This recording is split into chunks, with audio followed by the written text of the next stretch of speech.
with Money Gal Coaching, video 1 of budgeting, better budgeting, the 3 steps to budgeting, 3 steps to budgeting success. I have no idea. I haven't really figured out what we're going to call it, but there's really only 3 steps to getting a budget that works for you. So we're going to talk about step 1 today, but the 3 steps in general are outlining your past spending, tracking your past spending. 2 is inserting your North Star, your goals, all the dreams and wishes that you want in life.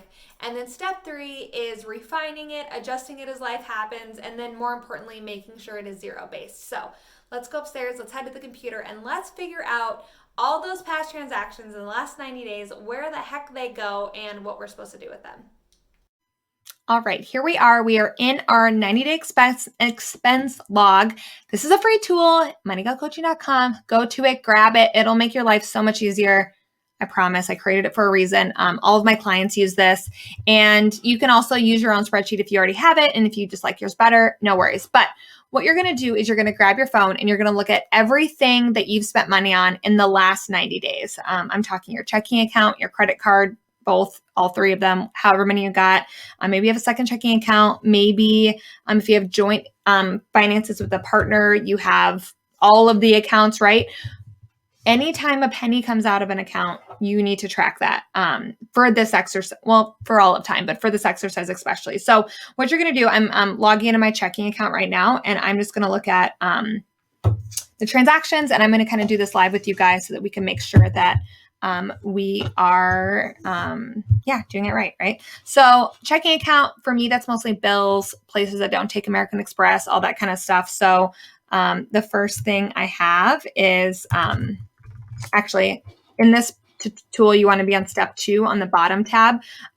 Step 1 is going to be your categories. And we will get to that, but right away, we're just going to start tracking our expenses. So 25, 29, this was at Costco. They don't take my American Express.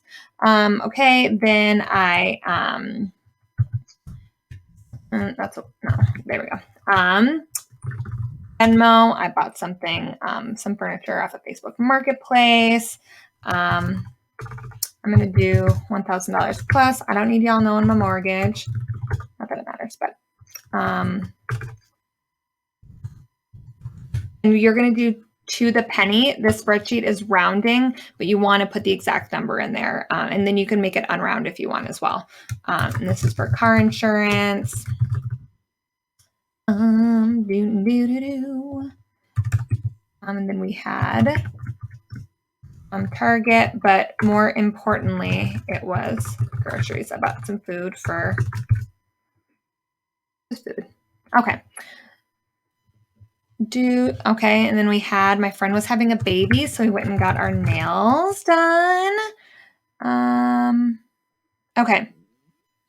I have a bunch of pluses in here, income that came in, someone paid me, I got paid for my work, all that kind of stuff. I'm not going to worry about that. This is only things that are coming out of your account.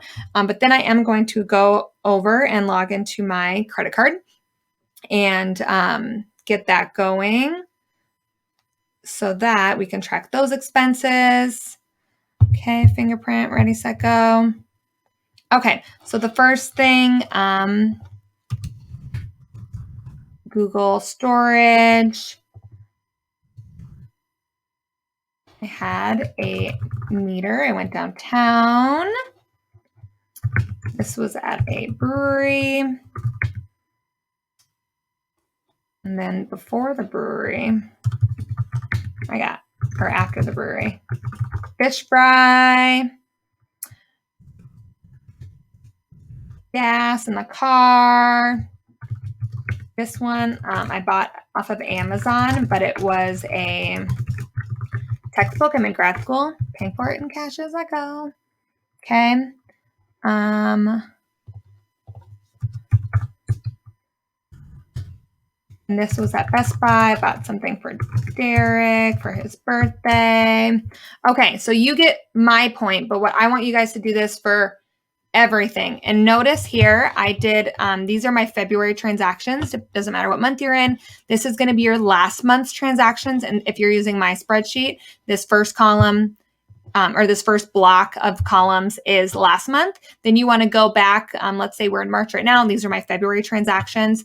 This is 2 months ago. This is going to be my January transactions. And then 3 months ago, this is going to be my December transactions. So you want them all separated out into 3 different months. That way you can get the average, and you can also just kind of get an idea of what your spending was for that specific month. For example, the 3 months ago, December in this example, it is probably going to be like inflated, especially in normal times with restaurants going out to happy hours for the holidays, buying extra groceries for those family gatherings and stuff. And so you want to keep a pulse on it, but you also want to know what your true spending is. So go ahead and do that for all of the months, and then we will come back together and see what you're supposed to do with it.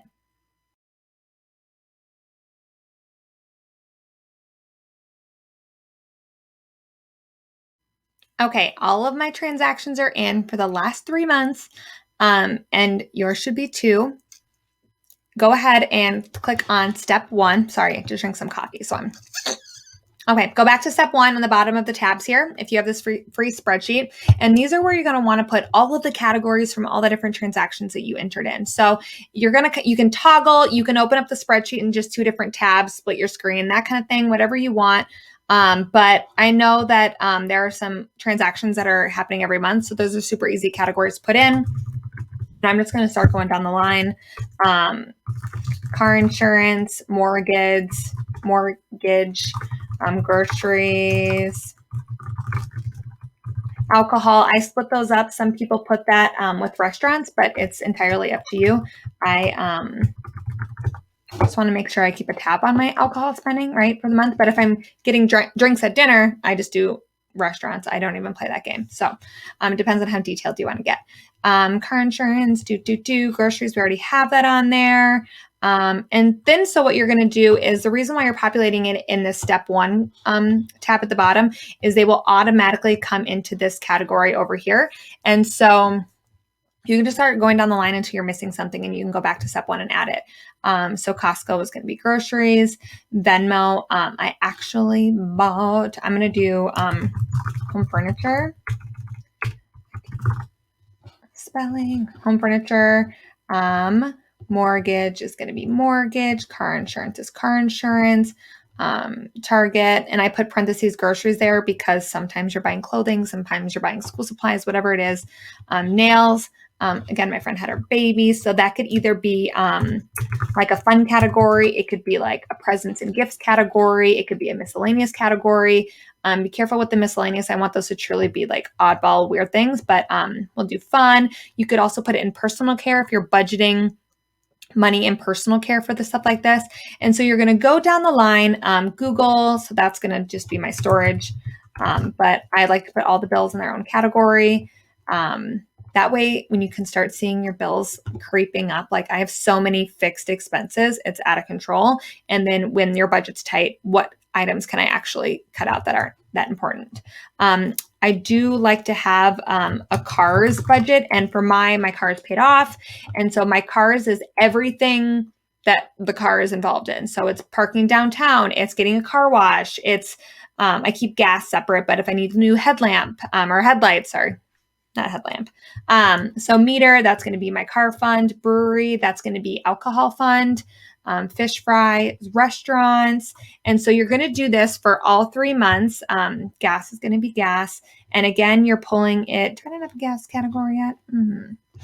You're going to be pulling it from all of your accounts that you spend money on. So gas, my textbook, grad school, paying for it in cash. I'm just going to put MBA there, and then anything MBA related. It could be textbooks. It could be a new backpack. It could be, who knows what they make you pay, right? Okay, Best Buy. That was actually a birthday present for Derek. So I'm going to put, I'm going to do a gifts category. And if you want to break it out into like gifts and presents, like gifts, I think of like, actually that's the same thing. I was trying to think of like, some people, depending on your age, you maybe have like a weddings category if all of your friends are getting married this year, or a baby shower thing, or be as specific as you want. And you want this to work for you and your budget. So that will be gifts. And then we're going to go over here to month 2, and we're going to do the same exact thing. Groceries, mortgage. And so then what you're going to do is when you get all of this filled out, then we're going to head back over to step 1. See if I can do this and talk at the same time. And then we're going to see where all of this money, what it means, where it's going, what we do with it. And yeah, we'll continue over there. So I will keep adding these categories in, and then we will jump back into step 1 in just a second.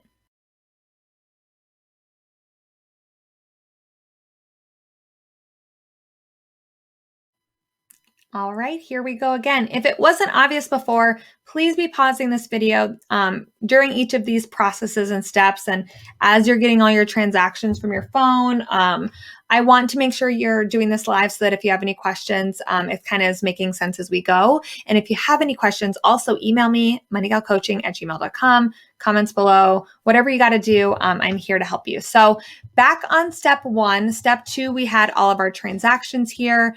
I added a few more. Honestly, these aren't all of mine for the sake of the exercise, but so you're going to have a lot more of this, so no judgment when you fill up these rows.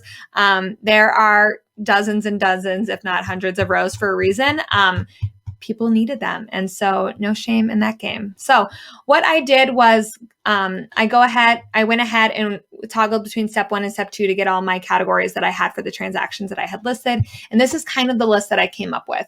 I had some of my bills, my mortgage, car insurance, some of those fixed things that happen every single month, groceries, alcohol, restaurants, home furniture. I had a few things that I bought, some fun things that I got to partake in, and I had a category for that. You can call it miscellaneous. You can call it whatever you want. Rename these categories to fit for you in your life. Cars fun, as we said, anything related to my car. I actually only had 1 meter transaction in the last 3 months, which is kind of crazy. But we will talk about how we're obviously going to save more than $1.75 a month in our car fund.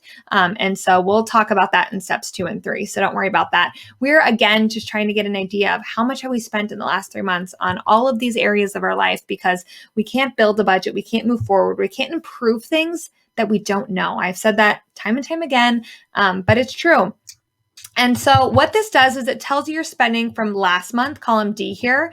It tells you your spending from 2 months ago in these categories, and then from 3 months ago. And then the best part, it gives you your 3-month averages. And so why that is so important is this will give you an idea of how much you should save monthly to cover your spending in these areas. And so mortgage is the same. I spend $1,000 a month on my mortgage. My 3-month average my average in the 3 months was $1,000. That's a given, right? But groceries, I spent $111 last month. I spent $292 2 months ago and $248 3 months ago, averaging about $217. So I should probably budget $217 a month on my groceries, just to kind of like make sure that I'm on top of things. And of course, some months I'm going to spend more, but I'm going to try not to, but that's okay. And restaurants, $42, $36, $8, an average monthly of $28, maybe I round that up to 30. Some months, again, if I don't spend it, great, it'll roll over. And if I do spend it, then it's gone and I have to eat spaghetti at home, right? So fun money, again, all of these are just averages. Google is the same every single month, $1.99. So that's my average. So what you will be budgeting in the category for these bills is just the cost of the bill, right? $1.99 for Google, $1,000 for your mortgage. But this exercise really helps in all those categories that are so flexible. They're up and down. No one really knows. This is going to give us a base to start with on how much should I budget for personal care? How much should I budget for coffee and snacks? This is like if I'm on the road and I want breadsticks, or if I'm on the road and I need a coffee, or I ran in quick somewhere, I'm grocery shopping at Costco and I really need a pretzel, right? So this will help you get an idea of all those numbers. So that is the end of step 1 in the 3-step series, 3 steps to budgeting. I don't know. I don't really have a name for it, but there's only 3 steps. This is step 1. Go back to this video, listen to it again, and make sure that you are tracking all of your spending, check all of your accounts, and this is going to help us in step 2. So good job, you guys, and I will catch you on the flip side.